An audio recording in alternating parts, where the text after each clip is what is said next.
You're a sex addict, is that right? I don't know if it's right, but it's fun. So good. So good. All right, so we are going to break down... No, that was lame. So we're going to be covering one of my favorite charisma icons, Russell Brand. I truly think the guy is one of the sharpest people when it comes to speaking off the cuff, and we're looking at his most savage moments. Some of these I'm sure I've seen, some of them I haven't. We're going to be breaking down what he's doing and reacting, seeing what's going on. You know what we do here. And personally, I am, of course, in spite of appearances, I'm a heterosexual man. Congratulations. And the...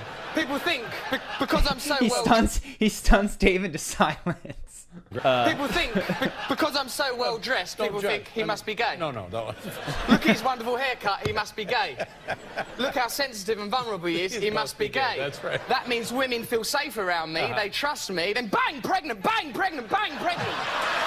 The doubling down, I mean, he is so sharp, but look how many times he doubles down on a joke. They trust me, then bang, pregnant, bang, pregnant, bang, pregnant. Third one is what gets the laugh.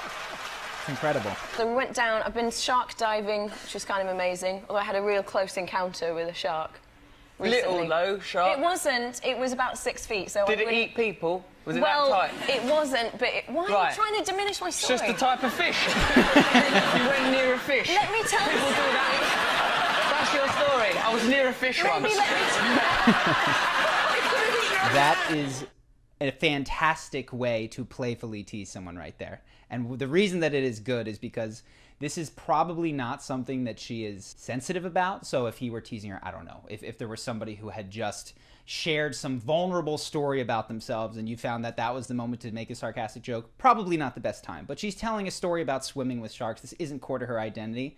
And he makes light of it in this way. This is actually a great way to build camaraderie and get close to people. Now, you're a sex addict, is that right? I don't know if it's right, but it's fun. So good. So good. So this is one thing that he does that I wish I did more often is people, myself included, are so literal in conversation, and he knows what she means. But when you purposely misinterpret what people say just for the purpose of having fun, that creates such a more engaging and interesting conversation. So that's what he does right off the bat here. All right, so I said, I've grown one already. I've already got a beard. They said bard. Yeah, that's right. Beard.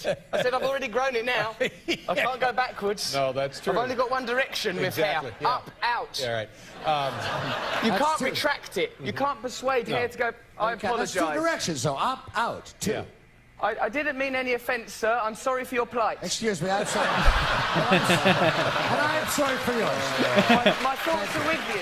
See, he just keeps talking. Yeah, he just keeps going until something good happens. Exactly. He is so comfortable not getting a reaction. Well, he probably, because he wants the reaction so badly that he'll just continue to plow forward. But that is, I feel like a lot of people trail off when the initial joke doesn't take hold, and he doesn't. I like sex a lot. What I want to know is what's the difference between somebody who's really likes sex and who's a sex addict? Like, did you go to a treatment center for that? Yes, I did, as a matter of fact. But the distinction, I think, Chelsea, with any compulsive or addictive... So I watched this interview a long time ago, and it has a bit of a hostile undertone to it. So it's interesting to see, and I presume that it's deteriorated by the point that they're here, because I look at him, he is... And who's a sex addict? Like, right did you go to... here, sitting back in his chair, picking at his clothes, not looking at her, and actually reminds me of the MSNBC interview that he did, where after it, he's very focused on people at the beginning, but as it sort of devolves and it becomes clear that they're kind of messing with him, he starts spinning in his chair, looking around, not paying full attention, which is actually a good thing. So I don't remember this interview exactly. I believe that's what's happening. And if you sense someone is being passive-aggressive to you, this is a fantastic first move, which is not to be rude or unkind necessarily back. It's just to not give them your full attention as you sense that they're continuing to be passive-aggressive. And what this does is it subtly encourages them to move back towards more honest, authentic questions, which you can then engage with the fullness of your attention. From the look at a quick glance at your audience would reveal to me that it's full of very promiscuous people. They will therefore know... This is just the right audience to do this with. This is perfect. And that got fired, I think, from MTV. How did that happen? When I was a crack and heroin addict, I made some unusual decisions. They included dressing in an inappropriate way on September the 11th. Now, before I talk about this, remember, I was on crack and heroin, Chelsea, and I challenge any of you to take crack and heroin and see how it affects your personal, private and professional life. This is an excellent way to talk about personal failures and embarrassment. So what he's talking, you know, when I was on crack and heroin, one, goes right into it in a way that it undercuts the severity of it, so he creates the moment of humor right there. But secondly, you can tell that he is not necessarily being judgmental and ashamed of himself for this, and he communicates to the whole audience that this is something that they can, weirdly enough, like understand and forgive, even though if they came across a crack and heroin addict in their real life, that might be someone that they felt a complete inability to relate to. But because he's not treating this like a massive deal, the audience receives it. So a great example of a way to talk about things that you might not be so proud of is to really own them. We're addicted literally to everything. Yes, I became addicted to heroin, crack cocaine, the cocaine without the washing it up to make it into crack, amphetamines, marijuana, alcohol, moving about, looking out of windows, this position, all of those things. I couldn't stop myself. I'm genuinely envious of his ability to flow between sincere, deep conversation and total humor. And he does it within a statement right here. So he's listing out the drugs that he's taken, and then he's into humor. I'm very jealous. Sadly, we've run out of time. We haven't run out of time, Tim. Time continues. This is genuinely, and he just shows a couple of examples. Purposeful misinterpretation of what someone literally says and just commenting on it. As silly as it sounds, when you reduce it to that, it sounds like this grade school type of humor. Instead of understanding the subtext behind what someone says, comment on it as if they'd meant it literally. You might be surprised for the chances to make people laugh. Look at it. It's just everywhere. We don't even know what it is, do we? Let's be honest.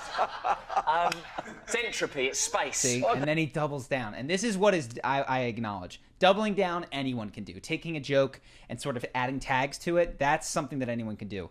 The lateral thinking, it's entropy, it's space. This is what is very, very difficult. And the only way I know of to improve upon this, that is a system for doing this, is improv comedy. So if this is something that you look at and you're like, oh my gosh, I want this for myself, check out, see if there's an improv comedy store near you. Probably wait till the whole thing is over.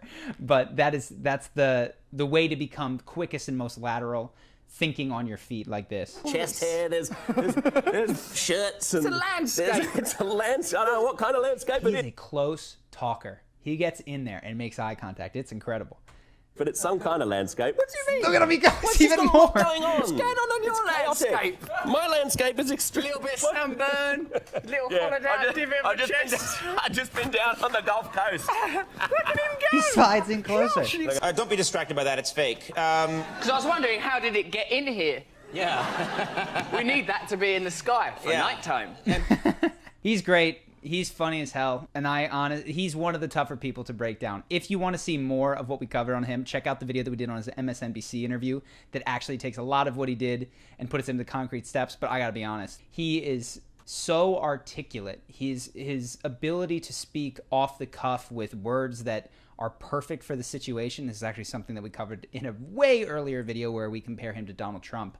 Is again something that is not often seen by celebrities. Most of them have stock stories that they tell the same way. I've watched a lot of Russell Brand interviews, and while he does sometimes repeat himself, he will go on completely extemporaneous tirades that have no commonality with any other interview that I've ever seen, and it's genuinely impressive.